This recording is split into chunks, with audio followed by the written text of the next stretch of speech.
안녕하세요. 2023년 4월 14일 네. 원더풀 라이프의 코프리입니다. 오늘은 리플 XRP 2023년 죄송합니다. 2030년 가격 예측 시나리오를 한번 알아보겠습니다. 그리고 리플에 대해서 리플 XRP에 대해서 좀 더 알아보겠습니다. 자, 리플 XRP 발행사는 리플랩이죠. 그리고 발행량 1000억 개 한정돼 있고 첫 유통은 2012년에 됐다고 하고 한국 시장에는 2017년도에 5월에 빗썸에 상장됐습니다. 그리고 이어서 11월인가 12월에 업비트에 상장됐죠.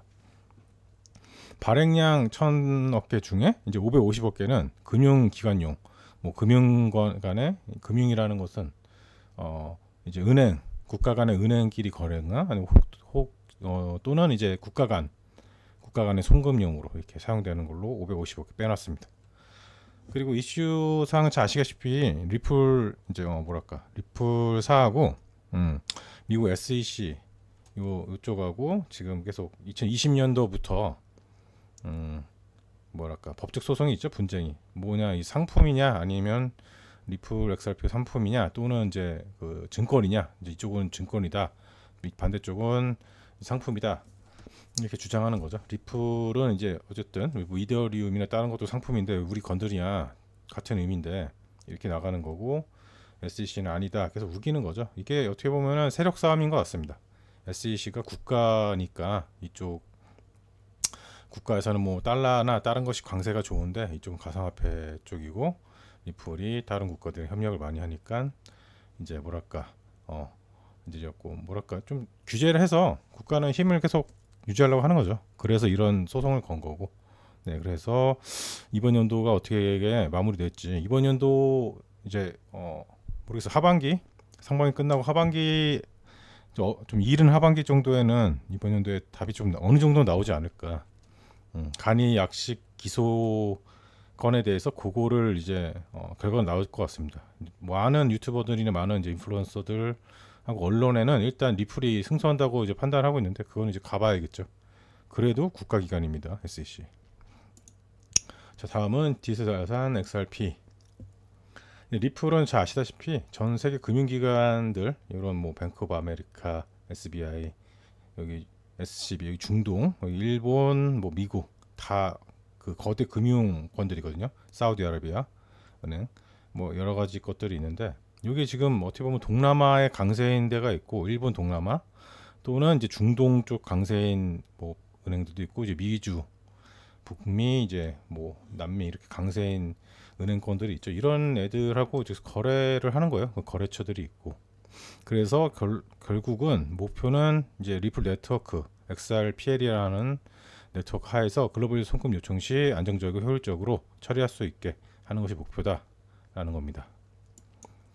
다음은 이제 기술적 특징은 이제 뭐 이쪽 리플 XRP 사에서 이제 주장하는 거는 이제 뭐 비중보다 40% 줄어든다, 리플렛을 이용하면. 그리고 25밀리언 USD 달러가 절약이 된다, FX 거래나 송금 비용 시.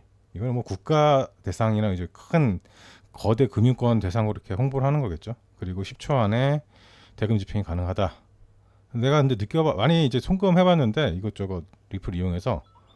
근데 뭐 이런 거 있잖아요. 한국 거래소대 이제 뭐 바이낸스나 아니면 넥소나 다른 거래소들 있잖아요. 해외 거래소 엄청 제가 많이 이용하는데, 그쪽 보내봤는데 그거보다는 좀 더 걸리는 것 같아요. 그래도 웬만한 코인들보다는 훨씬 빠릅니다.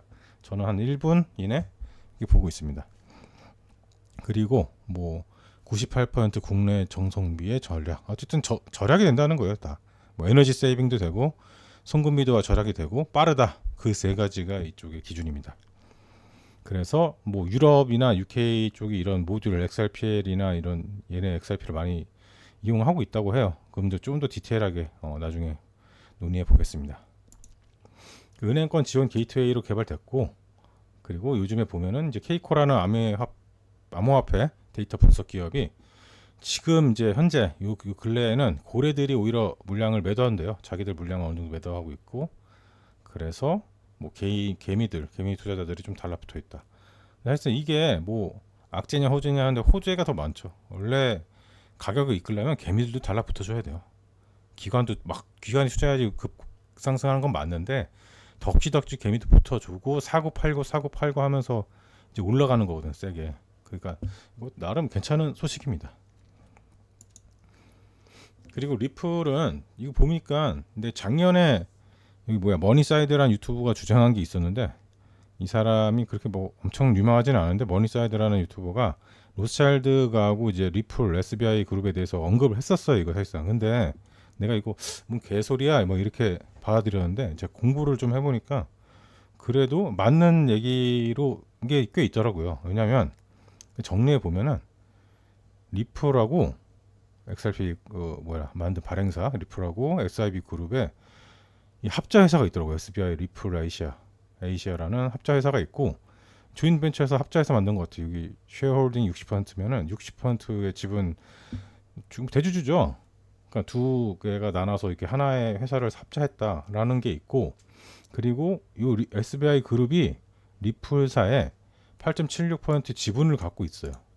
어쨌든 주주야. 나름 큰 주주죠. 8.76이 작은 게 아닙니다. 주주고 그리고 SBI 홀딩스가 아니야. 로스차일드가가 SBI 홀딩스, SBI 그룹 홀딩스의 주식을 이렇게 갖고 있다. 그리고 그래서 어떻게 보면 로스차일드 얘네 이렇게 그다음에 링크 이렇게 되는 그 구조가 기업 구조가 성립이 되더라고요. 그리고 이제 여러 뭐 뒤에도 언급하겠지만 이 SBI가 리플을 많이 밀어주는 그런 언론 기사들이 꽤 많더라고요. 정리 조금씩 해보니까 뭐 필리핀 송금에 더 빠르게 국경 간의 결제 이용하기 이플렛을 확장 중이다라는 기사들도 나오고 필리핀 쪽에 일본이 필리핀을 이제 뭐랄까 옛날에 장악 뭐 했던 적이 있어요. 그 속국으로 길진 않지만 한 4, 5년? 그 5년 정도 된 것 같은데 그 정도 먹은 적이 있고 나중에 그거를 뭐 갚기도 하고 뭐 거기 들어가서 비즈니스를 많이 해서 우리나라가 들어가기 전에 일본에 원래 더 많이 영향을 끼쳤거든요. 그래서 금융권이 이런 게 일본 그런 영향이 많아요. 아직 되게 많아요. 아시아에 다른 나라도 마찬가지지만 동남아시아에 일본 영향이 굉장히 많이 끼쳐 있습니다. 필리핀도 마찬가지입니다. 그래서 요거는 기사입니다. 그래서 어쨌든 간에 SBI 그룹이 리플을 대주주까지는 모르겠는데 하여튼 주주니까 큰 주주니까 뭐 돕고 있다라는 거고 뒤에도 마찬가지예요. SBI 그룹이 XRP에 대해서 뭐랄까 이게 리플을 이제 주류로 만든다는 것인데 일본 어떤 지불 수단에 대해서 일본에 이거 해석한 겁니다. 밑에 보면은 단기적 회복을 뭐 여기 SEC랑 소송 중에도 단기적 회복을 예측할 수 있다고 얘기를 하고 SBI 홀딩스 그룹 자체에서 그리고 XRP를 지불을 가능할 수 있게 SBI 모터 재팬에 의해서 허용하게 하고 이런 이제 움직임들이 SBI가 리플의 주주로서 또 밀어주기도 하고 서로 밀어주는 거죠. 밀어주는 게 있고 그리고 23년에 이제 어제 뉴스였죠. 몬테네그로 되게 작은 국가가 있어요. 약간 유럽 등지 쪽에 있는 건데 되게 작은 나라인데 어쨌든 이 나라에서 중앙은행과 함께 리플을 스테이블 코인 형태의 화폐를 이제 가상화폐죠. 디지털 화폐를 이 나라 국가에 세팅해 주려고 협력 프로젝트 진행 중에 있습니다. 그런 게 있고 어쨌든 간에 중동, 유럽, 아시아 등등 이렇게 아프리카 리플렛으로 계속 이어가는 프로젝트를 계속 정부들하고 지속하고 있다는 게 굉장히 큰 호재죠. 다른 한 2만 개 되는 코인 중에 이렇게 움직임이 활발하다, 이 사업의 움직임이 활발하다, 또는 이제 국가 간의 협력이 활발한 게 웬만큼 없습니다 지금 사실상. 리플은 그런 굉장한 장점이 있어요. 그래서 가격이 지금 솔직히 말이 안 돼요. 이렇게 뭐 지금 600원, 뭐 700원 왔다 갔다 하는 것 같은데 요즘에. 그래서 그 가격보다 더 커야죠. 다른 데는 이렇게 뭐랄까 협력하고 있고 프로젝트가 없는데. 그러니까 어쨌든 저는 그 좀 답답한 부분이긴 합니다. 그래서 어쨌든 리플은 이제 비트코인, 코인의 제왕이잖아요. 이 비트코인하고 비교했을 때 어떻게 비교를 해야 되냐. 아까도 언급했지만 리플의 550억 개는 그 금융기관용이잖아요.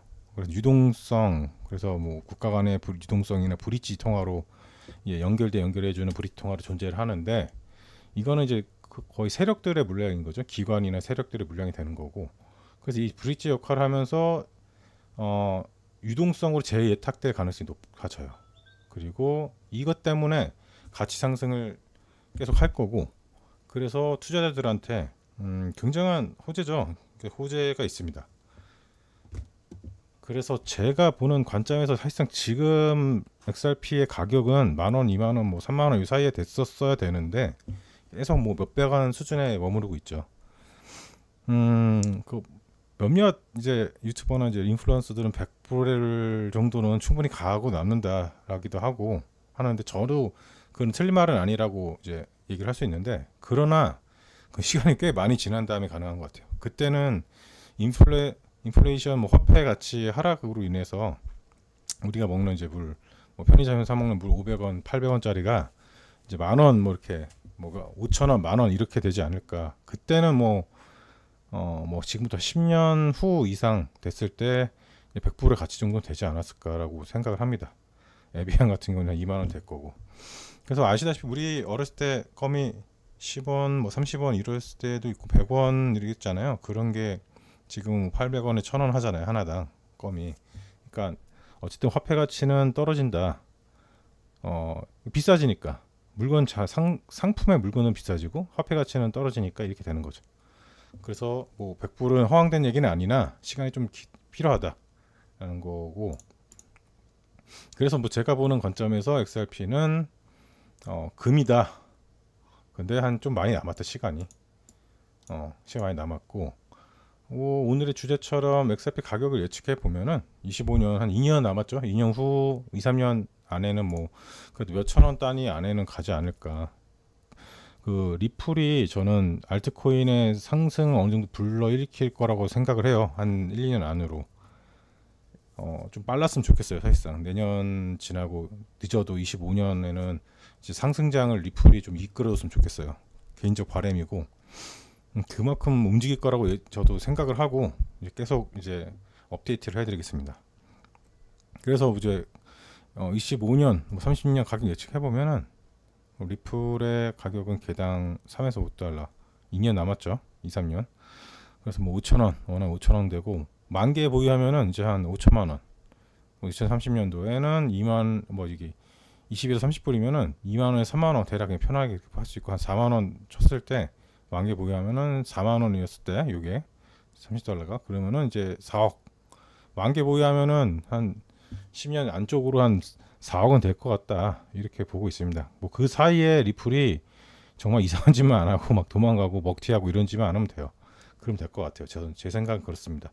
그래서 계속 이렇게 관심 가는 코인은 자기가 믿음 있고 투자하다, 큰 돈 투자할 거면 진짜 팔로업 이제 계속 추적을 진짜 길게 계속 해야 돼요. 한 달에 아무리 내가 그 공부하기 싫어도 공부해 가면서 한 달에 몇 번은 그래도 들여다 봐야죠. XRP가 회사가 어떻게 움직이냐, 또는 유튜버들 많이 하니까 그런 거 좀 보고, 또 걸러내는 유튜브는 또 걸러내고, 뭐 그럴 필요가 있다고 봅니다. 그래서 어쨌든 이 암호화폐 상장이자 왕인 이제 비트코인과 함께 이제 뭐 리플렛으로 전 세계를 세팅할 것 같아요.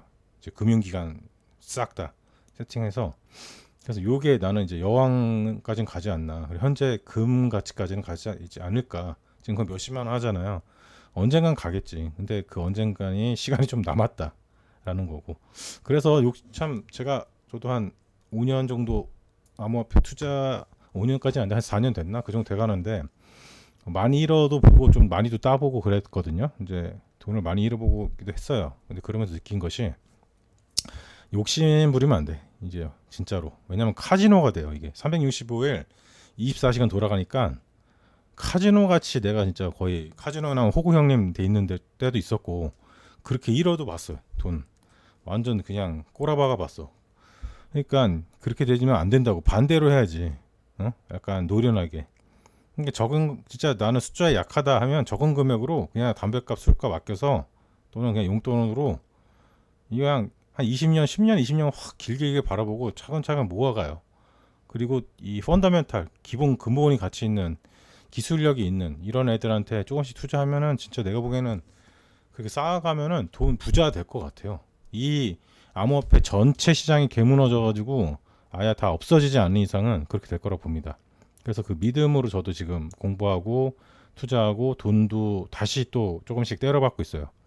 그래서 좀 불려서 계속 같이 성장했으면 좋겠습니다. 네, 리플에 대한 얘기는 여기까지 하고요. 자, 이거는 MEXC 글로벌이라는 뭐랄까 거래소거든요. 거래소인데 글로벌 거래소예요. 여기 지금 뭐 행사도 많이 하고 다른 이제 영상에서 알려드릴 텐데 다른 뭐랄까 뭐 행사라 그러면 에어드랍 같은 거 있잖아요. 무료로 배포하는 뭐 그런 것도 하고 첫 가입 시 뭐 100만 원 뭐 그런 행사도 하고 하더라고요. 100만 원이면 되게 큰 돈인데 내가 알기로 그래도 뭐 이것저것 하면은 한 몇십만 원 주더라고요. 아무튼 그런 게 있어서 한번 관심 가져 보면은 요것도 이 거래소로 살짝 말씀드리면 그래도 그 코인마켓 기준으로 12위 하는 그 거래소더라고요. 순위로 매겼을 때 점수가 업비트하고 빗썸이 한 뭐 15위, 22 이 정도 돼요. 근데 걔네보다 더 높더라고. 그래가지고 한번 저도 가입해서 이렇게 해보고 있습니다. 한번 관심 가지실 분들은 관심 가져서 한번 네 투자도 해보고 그러면 좋을 것 같습니다. 네 오늘 네 여기까지 하겠습니다.